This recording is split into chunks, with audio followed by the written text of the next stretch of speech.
well, because I'll try and build on what Professor Bhatia has gone through already.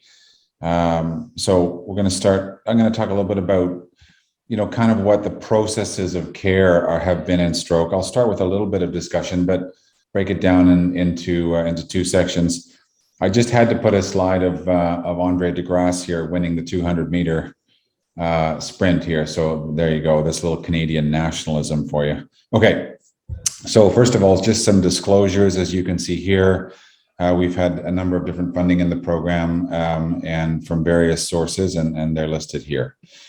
Okay, so what I'd like to just sort of break this down into the direct effects of COVID and the indirect effects. And as you heard from Rohit,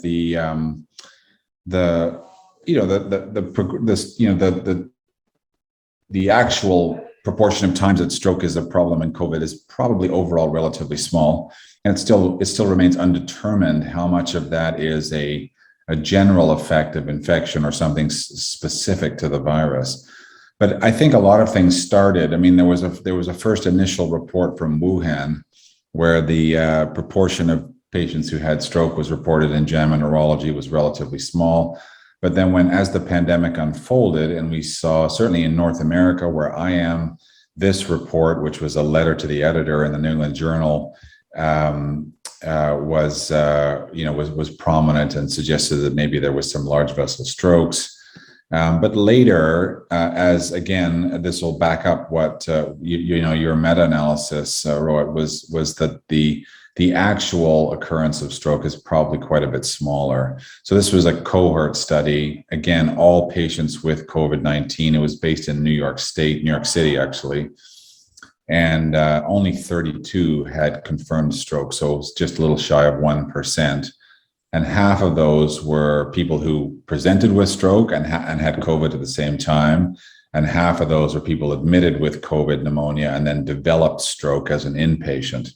So the prevalence was not very high. And on the right-hand side here, you see a table which looks at the risk factors for stroke. So this was a regression and exploratory analysis. And the main things are things that I think we would all expect, right? So older age, more severe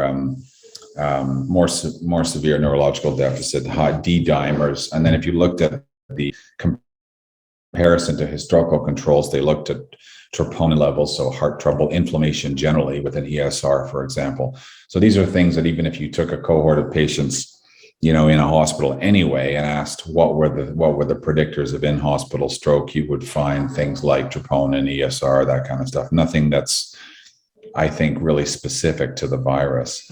So that helped us to, I think, understand that, yes, we're going to see stroke with COVID-19. I still think, my own view is it still remains uncertain how much of this is just what we would see in a general and, highly infected population.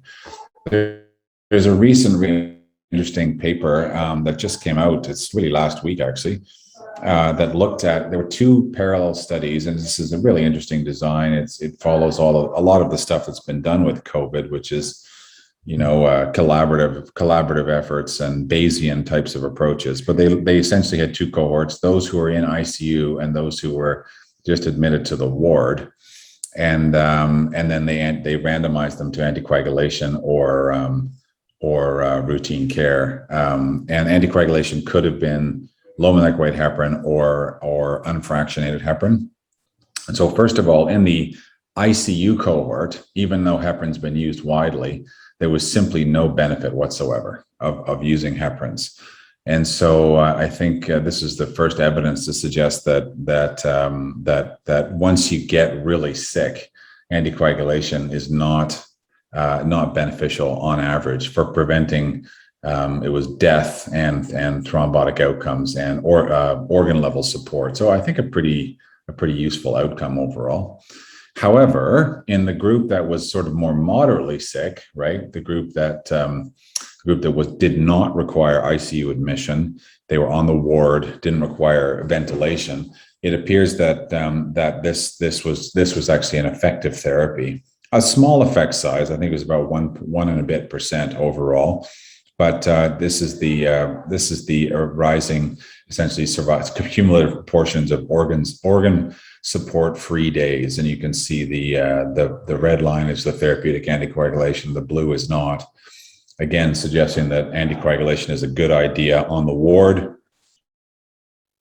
not so good in ICU. And they did look at some secondary outcomes here.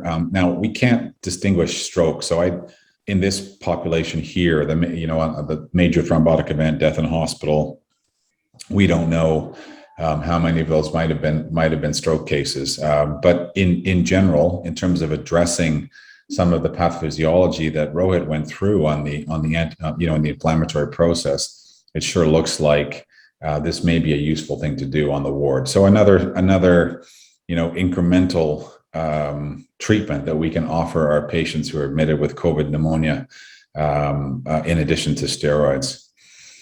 Now, what we saw in Canada, in our place in Calgary, in Canada in general, and what was really this issue, indirect effects or the unintended impacts of COVID-19. So this is related to all the things that were happening both in society, how patients were responding and reacting to things, and also how we had to respond in the hospital. So greater use of personal protective equipment and that kind of thing, right? Those were critical things that changed our care. So here's some really interesting data. So this is the drop in EMS transports in the city of Calgary, right, in that time. So actually, the number of calls on the top graph here went up slightly over time, and you can see the dates along the bottom. But the number of times people wanted to go to hospital fell dramatically, right at the, and this was around the same time as we had our essentially first wave in Calgary. And so that we think this is a really good indicator of patient behavior. Patients were actually scared to go to hospital. They even if though they were willing to call for help, they were not willing to be transported into hospital. And that was a key thing. And as a result, one of the things we saw in stroke, and these are stroke admissions into Foothills Hospital. And you can see there's quite a lot of variance, but you can see gradually over the first sort of 4 years before, we have a gradually rising incidence or occurrence of stroke admissions. This relates to rising population and the like. But then as soon as the pandemic hit, boom, it went way down. And we saw this clearly on the ward. Our census went down. For those of you, a couple of you on the call have been in Calgary, and our census dropped by 50%. It was crazy. We just didn't. No one was there. We didn't know what was going on. And you can see it here. Same thing. If you look at it, if you consider it weekly or monthly, depending on how you do the regression, we had the same result. So, however, one of the biggest things that we saw in our system was the indirect effects of having more personal protective equipment, more bypass to certain and following certain procedures to protect everybody, the technicians and the CT radiographers, et cetera. So we saw a clear worsening of and you can see all of the interval times here on the left side. We just essentially saw a clear worsening of times, particularly in our door to endovascular times. We had significant delays, and that was primarily a clear policy decision was made that we were going to use one particular angio suite for anybody who came through, and anybody with stroke was considered a COVID risk because of course many of them, they couldn't speak, they couldn't communicate, or they were incapacitated. We didn't know their history. And so we had to consider them as COVID positive. So it made a big difference to their to how we did stuff. So that was a big problem, and it continues to be something that we're struggling with as things came through. We saw the same thing in myocardial infarction. So there was actually a decline in admissions initially, rising mortality. We saw more deaths at home. Paramedics would come and they would identify people essentially who'd actually died at home, brought them in because essentially they delayed and come in, and we saw greater acuity in the CCU. And interestingly, the similar thing to emphasize that this was really a population behavior issue is we've seen the same thing with delays in cancer diagnosis.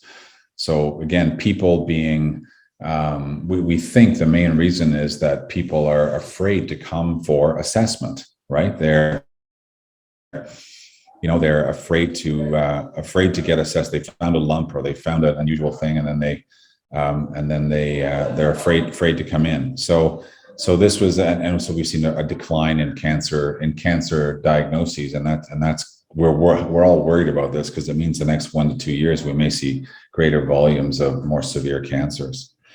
So we did do some things. So certainly in Alberta, we had a go in, and we did this around the country as we tried to emphasize to people that you still have to follow your usual public health messaging. And this was difficult because part of this was about the public being so afraid of the hospitals themselves. And I've seen this in my own family, right? They're scared of the hospital. So we reinstituted a public health messaging approach to remind people that all of the old public health messages still apply, right? Which is the key issue, right? So you still have to go and get your chest pain checked out. You still have to go see the doctor if you've had some episode of that suggests a stroke, for example. So really important for us to do that. So just the last couple slides here to finish up, and then we can take questions and move on. Is that we saw this sharp reduction in stroke admissions. We really thought that the primary mechanism here was hospital avoidance, right? It was because patients were scared, and it did, interestingly, it did rebound into the second and third waves. We saw some moderation of that effect. And the other thing we all wondered about was this possibly related somehow to, was it a true or the other thing was to think about, was it a true change in incidence of stroke? But we don't really believe that's likely. We will have better data when we, as things come through. But of course, this is hospital utilization, and we have seen a bit more of a return to normal in the last few months in our place and elsewhere in the country. All right. So I think just to say the last things, I mean, there have been these direct effects of COVID on stroke occurrence, but probably the overall direct effect is small. It's real. I think all of the concerns about inflammation and the like are important, but probably the prevalence of stroke directly due to COVID is relatively small. I still think it remains an open question as whether COVID is just an example of other just really, as Rohit said, because I think we all believe that infections are a underlying potential mechanism of ischemic stroke, particularly, and is COVID just an example of that, or is there something different about COVID? I think we have yet to know that for sure. I think it's really interesting that anticoagulation might help patients with moderate illness, but then not so severe illness, and that sort of goes to the whole concept of what the inflammatory cascade again that Rohit so nicely showed. It was interesting that there was no interaction effect with D-dimer levels, so it wasn't true that patients who had higher or lower D-dimer levels responded better or worse to anticoagulation. It was just that some patients had high D-dimer. So we don't know the implications here.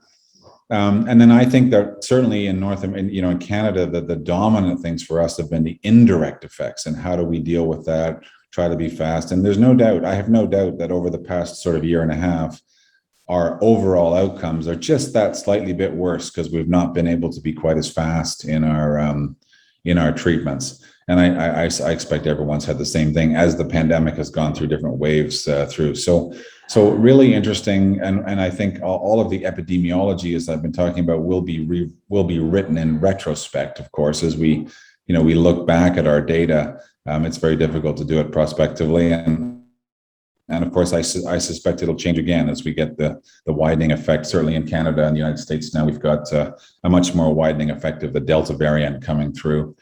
So we'll see how we go. So I'll stop there maybe, and then we'll move on to the next